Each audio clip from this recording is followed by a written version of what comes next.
Hello दोस्तों, आप सभी का आपके अपने चैनल पीसीएस मेथड ट्रिक्स में स्वागत है। आज के इस वीडियो लेक्चर में हम अनेक शब्दों के एक शब्द के 400 महत्वपूर्ण श्रृंखला में हम आगे की ओर देखेंगे। हमने पिछले लेक्चर में 100 क्वेश्चन तक डिस्कस कर लिया था। आज के इस लेक्चर में हम 101 क्वेश्चन से प्रारंभ करेंगे। अगर आप लोगों ने पिछले वीडियो को नहीं देखा है, जो कि 100 क्वेश्चन तक डिस्कस किया हुआ है, तो आप जाकर वो वीडियो को देख लीजिए। आइए हम देखते हैं आज के महत्वपूर्ण क्वेश्चन नंबर 101। पतियुक्ता स्त्री को एक शब्द में क्या कहते हैं? तो अगर हम बात करें पतियुक्ता स्त्री को तो एक शब्द में क्या कहते हैं, तो ऑप्शन दिया हुआ है दंपत्ति, बी जोड़ी, सी सधवा या डी पति पत्नी। इस क्वेश्चन का आंसर होगा ऑप्शन नंबर सी सधवा। हमने जो पिछले लेक्चर में क्वेश्चन को डिस्कस किया था तो उसमें पूछा गया था कि जिस स्त्री का पति जीवित हो उसको क्या कहते हैं, तो उसको सधवा कहते हैं। तो यहाँ पे क्वेश्चन को थोड़ा सा रोटेट करके फिर से पूछा गया है कि पति युक्ता स्त्री को एक शब्द में क्या कहते हैं, ठीक है, तो उसे सधवा कहते हैं। आइए नेक्स्ट पे बढ़ते हैं। हमारा नेक्स्ट क्वेश्चन है झगड़ा लगाने वाला मनुष्य एक शब्द में क्या कहते हैं? तो कुछ व्यक्ति होते हैं जो झगड़ा लगाते हैं, तो उस झगड़ा लगाने वाले मनुष्य को एक शब्द में आप क्या नाम देंगे? तो उसको जो है नारद कहते हैं। हालांकि नारद हमेशा से जो है एक पत्रकार के रूप में आप देख सकते हैं काम करते हैं कि यहाँ की बातें वहाँ, वहाँ की बातें यहाँ, इसीलिए जो है इसे झगड़ा लगाने वाला मनुष्य के रूप में नाम दिया गया है नारद, ठीक है। नेक्स्ट की बात करते हैं। तो नेक्स्ट क्वेश्चन जो है महल के भीतरी भाग को क्या कहते हैं? तो महल के भीतरी भाग के लिए एक शब्द जो हमारा है वो ऑप्शन नंबर ए गर्भगृह, भीतरी तल, अंतःपुर और रनिवास। तो जो महल के भीतरी भाग को हम ऑप्शन नंबर सी हमारा सही हो जाएगा, अंतःपुर कहा जाता है, ठीक है। नेक्स्ट है हमारा जो किए गए उपकारों को मानता है। यानी जैसा कि अगर आपने किसी की मदद किया है, आपने किसी का सहायता किया है, तो आपने उसके ऊपर उपकार किया, तो उन उपकारों को वो मानता है, तो उसको जो है कृतज्ञ कहते हैं। ऑप्शन नंबर बी जो है हमारा करेक्ट आंसर हो जाएगा। आइए नेक्स्ट की ओर बढ़ते हैं। नेक्स्ट की ओर बढ़ने से क्वेश्चन नंबर 105 है, उसको देख लेते हैं।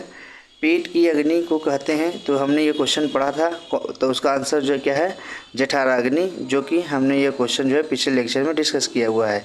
नेक्स्ट क्वेश्चन चलते हैं। नेक्स्ट क्वेश्चन है 106 नंबर। बच्चों को सुलाने के लिए गाया जाने वाला गीत क्या है? तो आप सभी जानते होंगे कि हमारे बचपन में जो है हमारी माँ जो है लोरी गा के सुनाया करती थी। तो हमारा जो बच्चे जो है उनको लोरी गा के सुलाया जाता है, ठीक है। तो ऑप्शन नंबर सी हमारा सही हो जाएगा। नेक्स्ट क्वेश्चन है जो नभ में चलता है के लिए एक शब्द क्या कहा जाएगा? तो नभ में चलने वाले को जो है खेचर कहा जाता है, ठीक है। तो ऑप्शन नंबर ए जो है हमारा सही हो जाएगा, ठीक है। तो ऑप्शन देख लीजिए, एक खेचर है, एक खच्चर है। तो ये खच्चर जो होता है गधा होता है, गधा को खच्चर कहते हैं। तो आप इन दोनों से डिफरेंस देख लीजिए, कन्फ्यूजन नहीं होना चाहिए, ठीक है। अगले नेक्स्ट की ओर बढ़ते हैं। क्वेश्चन नंबर 108 व्याकरण के ज्ञाता के लिए क्या कहते हैं? यानी व्याकरण के ज्ञाता को क्या कहा जाता है? तो उसे जो है व्याकरण कहा जाता है, व्याकरण, ठीक है। नेक्स्ट की बात करें तो बढ़ा चढ़ा कर कहना, यानी कि किसी बात को बढ़ा चढ़ा कर कहना, यानी किसी की महिमा मंडन करना, तो उसके लिए जो है अतिशयोक्ति शब्द का प्रयोग किया जाता है, अतिशयोक्ति, ठीक है। जैसे कि हमें इतिहास में आप लोग कहावत सुनते होंगे कि खून की नदियाँ बह गई। तो खून का कोई नदी नहीं बहता है, लेकिन इतना खून खराब हुआ होता है कि उसको खून की नदियाँ कहकर एक संबोधित करते हैं, यानी कि अतिशयोक्ति में हम उसको बढ़ा चढ़ा के बताते हैं, ठीक है। नेक्स्ट की ओर बढ़ते हैं। जो स्त्री सूर्य भी ने देखा सके, जो स्त्री सूर्य भी ना देख सके, ठीक है, ने नहीं होगा, यहाँ ना होगा। जो स्त्री सूर्य भी ना देख सके के लिए एक वाक्य क्या होगा? तो उसके लिए देखिए ऑप्शन दिया है असूर्य दर्शना, असूर्य दृष्टा, असूर्य स्पर्शा या असूर्य पश्या। तो हमारा जो सही आंसर हो जाएगा ऑप्शन नंबर इसमें जो डी है असूर्य पश्या, जो है जो स्त्री सूर्य भी ना देख सके उसके लिए एक शब्द कहलाया जाएगा, ठीक है। जो युद्ध में स्थिर रहता है, तो उसके लिए हमने क्या पढ़ा था? वो जो है ऑप्शन नंबर सी युधिष्ठिर, ये हमने लेक्चर में देखा हुआ था। नेक्स्ट चलते हैं, जो हमेशा रहने वाला है। तो जो हमेशा रहने वाला है उसके लिए क्या कहते हैं? तो जो हमेशा रहने वाला है वो है शाश्वत। ठीक है, तो और ऑप्शन देख लीजिए, अनवरत, अपरहत और आजीवक। तो ये सब हमारे ऑप्शन जो है गलत हैं। हमारा सही ऑप्शन हो जाएगा वो ऑप्शन नंबर ए, शाश्वत। ठीक है, जो हमेशा रहता है। नेक्स्ट की बात करें तो हमारा नेक्स्ट क्वेश्चन जो है, जिस पुरुष की पत्नी साथ नहीं है उस वाक्य के लिए क्या कहेंगे? यानी कि जिस पुरुष की पत्नी जो है साथ में नहीं रहती है तो उसके लिए जो है विपत्नी कहते हैं, विपत्निक। ठीक है, तो ऑप्शन नंबर डी हमारा जो है करेक्ट सही हो जाएगा। वियोगी, अपत्निक और विधुर जो है ये हमारा गलत स्टेटमेंट है, यानी गलत ऑप्शन है। ठीक है, विधुर देखिए, विधुर जो है उसे कहते हैं जिसकी पत्नी जो है देहावसान हो गया हो, जिसकी पत्नी का देहावसान हो गया हो उसको जो है विधुर कहा जाता है। नेक्स्ट की बात करें तो जिस पेड़ के पत्ते झड़ गए हों उसके लिए क्या कहते हैं? तो पेड़ के पत्ते झड़ जाने की स्थिति में पण या अपर्णा या पत्रहीन या अपत क्या कहेंगे? तो हमारा जो सही आंसर हो जाएगा वो ऑप्शन नंबर डी कहलाएगा, अपत। ठीक है, नेक्स्ट की बात करें तो तैरने की इच्छा को कहते हैं, तो तैरने की इच्छा जो है उसको जो है तितीर्षा कहा जाता है। ऑप्शन नंबर बी जो है हमारा करेक्ट आंसर हो जाएगा, तितीर्षा। नेक्स्ट की बात करें तो नेक्स्ट है जो जाकर पुनः आ गया हो, जो जाकर पुनः आ गया हो के लिए एक शब्द क्या कहते हैं? पुनरुक्ति या पुनरोक्त। हमारा सी ऑप्शन है, ऑप्शन नंबर प्रत्यागत जो है हमारा करेक्ट आंसर हो जाएगा, ऑप्शन नंबर सी, प्रत्यागत, यानी प्रत्यागत जो जाकर पुनः आ गया हो। ठीक है, नेक्स्ट चलते हैं, मोक्ष की इच्छा रखने वाले को क्या कहते हैं? हमने बताया था मोक्ष की इच्छा रखने वाले को मुमुक्षु कहते हैं। तो हमारा ऑप्शन नंबर बी जो है हमारा सही है, मुमुक्षु। ठीक है, नेक्स्ट की बात करें तो जिसको प्राप्त करना बहुत कठिन हो वाक्यांश के लिए एक शब्द क्या होगा? तो ऑप्शन देख लीजिए, दुष्प्राय, दुर्लभ या दुर्लभ या दुष्कर। तो जिसको प्राप्त करना बहुत कठिन होगा उसके लिए जो एक शब्द है वो है ऑप्शन नंबर बी, दुर्लभ। ठीक है, आइए हम नेक्स्ट की बात करें तो नेक्स्ट है हमारा, बहुत कम बरसात होने के लिए कौन सा शब्द प्रयोग होता है? अल्पवृष्टि। ठीक है, नेक्स्ट की बात करें, रास्ते में खाने वाली भोज्य सामग्री को क्या कहते हैं? हमने क्या बताया था, ये क्वेश्चन हम पहले भी डिस्कस कर चुके हैं, तो उसे जो है पाथेय कहते हैं। ठीक है, नेक्स्ट की ओर बढ़ें तो इस संसार से संबंध वाक्य के लिए प्रयुक्त शब्द है। तो इस संसार से संबंध शब्द के लिए जो प्रयुक्त शब्द है वो जो है ऐहिक। ठीक है, ऐहिक इस संसार से संबंध के लिए सही प्रयुक्त है। होने को तो भौतिक और सांसारिक भी है, लेकिन जो हिंदी भाषा में हम देखते हैं कि जो सटीक होता है और हिंदी भाषा के लिए एकदम शुद्ध जो होता है हम उसको लेकर चलते हैं, क्योंकि हमारे एग्जाम में वही आता है। बोलचाल की भाषा में भौतिक और सांसारिक भी हो सकता है, लेकिन हमारा जो सही आंसर रहेगा वो भी होगा ऐहिक। ठीक है, नेक्स्ट की बात करें तो नेक्स्ट हमारा जो है क्वेश्चन नंबर 122, गंगा का उद्गम स्थल वाक्य के लिए एक शब्द क्या है? तो आप सभी ने पढ़ा होगा जियोलॉजी में, गंगोत्री। ठीक है, नेक्स्ट की बात करें, जो बहुत लोगों से सुनी गई हो वाक्य के लिए एक शब्द है। जैसे कोई ऐसी चर्चा या कोई ऐसी बात जो बहुत लोगों द्वारा आपने सुना है तो उसके लिए एक शब्द क्या प्रयुक्त किया जाएगा? तो उसके लिए जो है जनश्रुति, यानी कि हमारा ऑप्शन नंबर सी जो है करेक्ट आंसर हो जाएगा, ऑप्शन नंबर सी, जनश्रुति। ठीक है, तो हम इस प्रकार जो है अनेक शब्दों में एक शब्द के लिए जो है इस श्रृंखला को चालू किए हैं, जिसमें जो हम 400 क्वेश्चन को करीब डिस्कस करेंगे। और ये हमारे यूपी पीसीएस और यूपी आरओ दोनों में बहुत ही महत्वपूर्ण भूमिका निभाने वाले हैं, क्योंकि आरओ में तो ये जो है बहुत ही अत्यंत ज़्यादा ही महत्वपूर्ण है, क्योंकि उसमें जो है 10 नंबर के क्वेश्चन जो है हमारे अनेक शब्दों के लिए एक शब्द के लिए आते हैं। ठीक है, और यूपी पीसीएस में सीसेट में भी ये जो है आपको क्वेश्चन देखने को मिल जाएगा। तो आप ज़रूर इस वीडियो को देखिए और अपने दोस्तों के साथ शेयर कीजिए। अगर वीडियो में कुछ अपनी राय देना है तो आप कमेंट बॉक्स में कमेंट कीजिए, जो संभव होगा हम उसमें सुधार करने की कोशिश करेंगे अगर कोई कमी है इस वीडियो में तो। ठीक है, आइए नेक्स्ट चलते हैं। बहुत बोलने वाले को क्या कहते हैं? हमने बताया था बहुत बोलने के वाले को जो है वाचाल कहा जाता है। तो हमारा जो वाचाल है ऑप्शन नंबर बी में दिया हुआ है।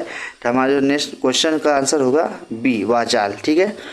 जिसने इंद्रियां जीत ली हो, तो हमने ये भी क्वेश्चन पढ़ रखा है। तो इंद्रियां जिसने जीत ली हो तो उसके लिए जो है इंद्रजीत कहा जाता है। तो हमारा जो ऑप्शन नंबर डी जो है ये जो है इंद्रजीत है। ठीक है। नेक्स्ट की बात करें, जो बिना सोचे समझे जो है अनुगमन करे, यानी कि आप देखते होंगे कि जो लोग होते हैं जो जानकारी नहीं होता है वो किसी आदर्श व्यक्ति का बिना सोचे समझे उसका अनुगमन करने लगते हैं। तो ऐसे लोगों के लिए क्या कहते हैं? तो वो जो है अंधानुगामी कहा जाता है, यानी कि उन्हें जो है अंधविश्वासी कहा जाता है, अंधानुगामी। ठीक है।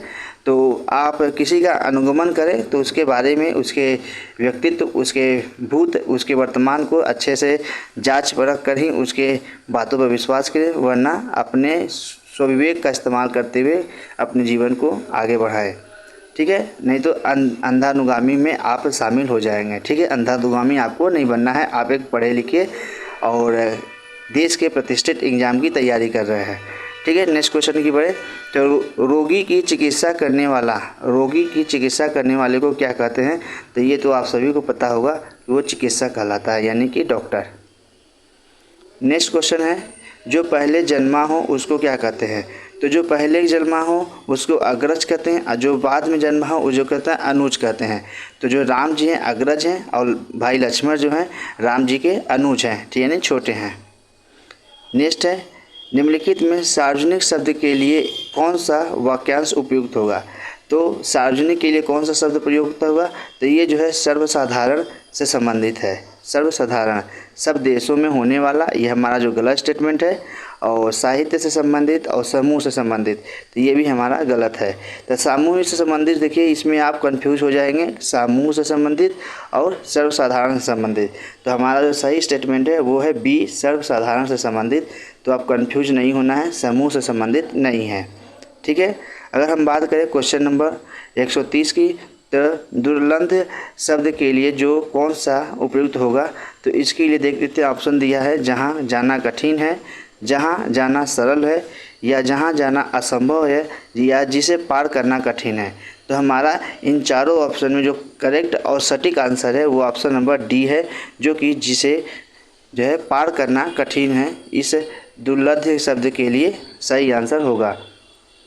ठीक है। हम नेक्स्ट की बात करते हैं। तो नेक्स्ट क्वेश्चन जो है, आदि से अंत तक के लिए कौन सा शब्द होगा? तो आदि से अंत तक के लिए जो ऑप्शन दिया है, अपरिमेय, अधोपांत, अपरिमित या अंतिम। तो हमारा इन चारों ऑप्शन में सही आंसर है वो है बी, अधोपांत। ठीक है। तो हमने ये क्वेश्चन जो है पहले भी डिस्कस किया है, तो आप उसको देख लीजिए। तो आप जो इस वीडियो को देख रहे हैं, अगर आपने पिछले वीडियो को नहीं देखा है तो उस वीडियो को देखना बहुत ज़रूरी है, क्योंकि उसमें भी हमने बहुत ही इंपॉर्टेंट क्वेश्चन को डिस्कस किया है, जो कि आर में पूछे गए क्वेश्चन हैं। ठीक है। नेक्स्ट की ओर बात करते हैं, निम्नलिखित में से किस वाक्यांश के लिए सही शब्द का प्रयोग किया गया है? तो किस शब्द के लिए सही शब्द का प्रयोग किया गया है उसे हमें बताना है। यानी जो सब कुछ जानता हो तो उसके लिए अल्पज्ञ नहीं, उसके लिए जो कहते हैं सर्वज्ञ कहते हैं। ठीक है। शक्ति की उपासना करने वाले को शाक्त कहते हैं, ये ठीक है। शक्ति की जो उपासना करते हैं उसको शाक्त कहते हैं। या और जो भगवान शिव की उपासना करते हैं यानी कि उसे शैव कहते हैं। और वैष्णव संप्रदाय की जो अनुयायी हैं या उसकी उपासना करने वाले को वैष्णव कहते हैं। ठीक है। तो शिव के उपासक को वैष्णव, ये हमारा गलत है, इसको जो है शैव कहते हैं। जो हमेशा रहे उसे क्षण भंगुर नहीं, उसे शाश्वत कहते हैं, हमने क्वेश्चन में देखा। तो हमारा ये भी स्टेटमेंट गलत है। तो हमारा जो सही स्टेटमेंट है वो है बी, ऑप्शन नंबर हमारा सही होगा। ठीक है। आइए नेक्स्ट की बात करें। तो हमारा जो नेक्स्ट क्वेश्चन है क्वेश्चन नंबर 133, निम्नलिखित में से अज्ञ शब्द के लिए उचित वाक्य चयन कीजिए। तो अज्ञ शब्द के लिए उचित वाक्य चयन कौन सा है? तो वो जो है, जो सब कुछ जानता है, जो कुछ नहीं जानता, जो चिंतन करने योग्य न हो, या जो नियमानुकूल न हो। तो हमारा जो सही आंसर है वो है जो सब कुछ जानता है, उसके लिए अज्ञ शब्द जो है प्रयोग में लाया जाता है। नेक्स्ट क्वेश्चन जो है, किस वाक्यांश के लिए सही शब्द नहीं लिखा गया है। तो किस वाक्यांश के लिए सही शब्द नहीं लिखा गया, तो ये देखते हैं। जो शब्दों में व्यक्त न किया जा सके उसे अनिर्वचनीय कहा जा रहा है। तो ये हमारा जो है गलत है। जो शब्दों में व्यक्त न किया जा सके उसके लिए अनिर्वचनीय नहीं कहा जाता है। जिसके प्रति गहरा लगाव हो तो उसे जो है विरक्त कहा जाता है। जैसे जिसके प्रति गहरा लगाव हो उसे विरक्त कहा जाता है। तो हमारा ये जो है सही आंसर है। जो क्षमा करने योग्य हो उसे क्षम्य नहीं कहते, उसे अक्षम्य कहते हैं। ठीक है। और जिसे रोका ना गया हो अनिरुद्ध, ये हमारा गलत स्टेटमेंट है। तो हमारा जो सही है वो है बी, जिसके प्रति जो गहरा लगाव हो वो विरक्त कहलाता है। ठीक है। नेक्स्ट की बात करें, अनुगामी शब्द के लिए कौन सा वाक्य सही होगा। यानी कि शब्द ये दिया गया है अनुगामी, तो उसके लिए जो अनेक शब्द हैं वो कौन सा सही होगा। अनुकरण करने योग्य, या धीरे धीरे चलने योग्य, या अनुसरण करने योग्य, या अनुगमन करने योग्य। तो हमारा जो इन चारों में जो सटीक और सही आंसर है वो है ऑप्शन नंबर सी। तो ये जो है हमारा सही आंसर है सी। ठीक, अनुगमन करने वाला।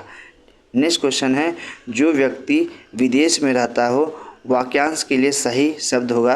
तो जो विदेश में रहता हो वो अप्रवासी कहलाता है, ये आप सभी जानते होंगे। नेक्स्ट की चलते नेक्स्ट की बढ़ते हैं। क्वेश्चन नंबर 137, वह पुरुष जिसकी पत्नी मर गई हो उसके लिए क्या कहते हैं। तो उसे विधुर कहते हैं। अभी हमने बताया था, ये क्वेश्चन जो है ऊपर यहाँ ऑप्शन में आया था। तो नेक्स्ट की बढ़े, मितभाषी शब्द के लिए क्या है। तो ये भी हमने आप सभी को भी बताया था कि जो मितभाषी होते हैं वो बहुत मीठा बोलते हैं। यानी कि मितभाषी का मतलब ऑप्शन नंबर डी, जो मीठा बोलता हो उसे संबोधित किया जाता है। नेक्स्ट है अप्रत्याशित। अब बताइए, अप्रत्याशित को हमने क्या बताया था कि जिसके आशा न हो आने की। ठीक है, यानी कि जिसकी आशा न की गई हो उसको जो है अप्रत्याशित कहते हैं। तो ऑप्शन नंबर ए जो है हमारा करेक्ट आंसर हो जाएगा। नेक्स्ट की बात करें तो पहाड़ के ऊपर के समतल भूमि को क्या कहते हैं।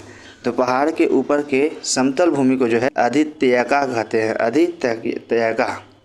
ऑप्शन नंबर ए जो है हमारा करेक्ट हो जाएगा। नेक्स्ट, बहुत बढ़ा चढ़ाकर कही गई बात। अभी हमने ये देखा क्वेश्चन, इसी लेक्चर में हमने ऊपर देखा हुआ है। तो जो है अतिशयोक्ति। तो आप देख सकते हैं कि किसने क्वेश्चन जो है रिपीट हो रहे हैं, मैक्सिमम क्वेश्चन जो है रिपीट हो रहे हैं। तो आपके लिए बहुत ही ज़रूरी है कि आप एग्ज़ाम के मद्देनज़र प्रीवियस ईयर के जो सारे क्वेश्चन हैं आपको रटे होने चाहिए। क्योंकि अगर 10 क्वेश्चन अगर आपके एग्ज़ाम में आ रहे हैं तो कम से कम 5 क्वेश्चन 4 क्वेश्चन तो प्रीवियस ईयर से हूबहू मैच होते हैं, और 2-3 क्वेश्चन थोड़ा सा टेढ़े मेढ़े करके यानी कि उस भाषाओं को चेंज करके पूछा जाता है। और सिर्फ 2 या 3 क्वेश्चन जो हैं ऐसे होते हैं जो नए होते हैं। तो आप जो है इतने जब पढ़ेंगे तो आपको पता चल जाएगा कि वो 2-3 क्वेश्चन कौन है। तो इस प्रकार आप जो है अनेक शब्दों को एक शब्द में जो है 10 में से आप 10 क्वेश्चन करने की स्थिति में होंगे। ठीक है। 16 कलाओं से युक्त चांद वाक्य के लिए कौन सा है। तो वो है राका। याद कर लीजिए, 16 कलाओं से युक्त चांद के लिए एक शब्द अगर हम इस्तेमाल करते हैं तो उसको राका कहते हैं। और निम्नलिखित में से कौन सा विकल्प उचित है। ठीक है, आइए देखते हैं कौन सा। जो कठिनाई में समझ में आता है उसे दुस्साध्य कहते हैं, ये हमारा गलत है। जिसको जितना बहुत कठिन हो उसके दुर्लभ, ये भी सही गलत है। जिसे कठिनाई से वहन करे उसे दुर्गम, और जिसे कठिनाई से जाना जा सके उससे दुर्गेय कहते हैं। तो हमारा जो सही आंसर है वो ऑप्शन नंबर डी करेक्ट हो जाएगा। ठीक है। आइए नेक्स्ट की बात करें तो इस क्रम में हम पहुंच गए हैं क्वेश्चन नंबर 144 पे। तो विष्णु की आराधना करने वाले को क्या कहते हैं। तो उसे वैष्णव कहते हैं। आप सभी को पता है और हमने अभी ऊपर बताया भी। ठीक है। 700 पदों की पुस्तक कहलाती है। जो 700 पदों की पुस्तक होती है वो चालीसा कहलाती है। ठीक है। अनभिज्ञ शब्द का अर्थ जो है स्पष्ट करने वाले सही विकल्प कौन से हैं। तो बताइए, अनभिज्ञ यानी कि जो किसी की बात का पता ना हो, अनभिज्ञ। ठीक है। तो जो हमारा आंसर जो होगा वो ऑप्शन नंबर सी में दिया हुआ है। तो हमारा सही आंसर हो जाएगा सी। नेक्स्ट की बात करें तो क्वेश्चन नंबर 147 जो है जठरानल शब्द के लिए उचित विकल्प कौन सा होगा। तो अभी हमने बताया था जठराग्नि, तो उसी का ये है ऑप्शन नंबर ए, पेट की अग्नि, जठराग्नि। ठीक है। नेक्स्ट की बात करें तो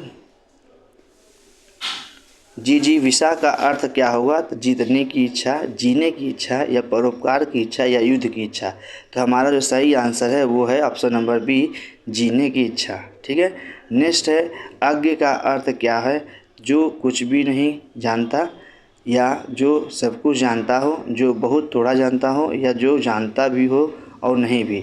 तो हमने ये सेम क्वेश्चन आगे वाला जो है हमने डिस्कस किया है, तो वो जो है ऑप्शन नंबर ए हमारा करेक्ट हो जाएगा। ठीक है, जो स्त्री सूर्य भी ना देख सके उसके लिए हमने क्या पढ़ा था, सूर्यपस्या। तो ऑप्शन नंबर सी जो है सही हो जाएगा। ठीक है, नेक्स्ट क्वेश्चन देखते हैं, क्वेश्चन नंबर 51। निम्नलिखित में से कौन निश्चल का अर्थ नहीं है।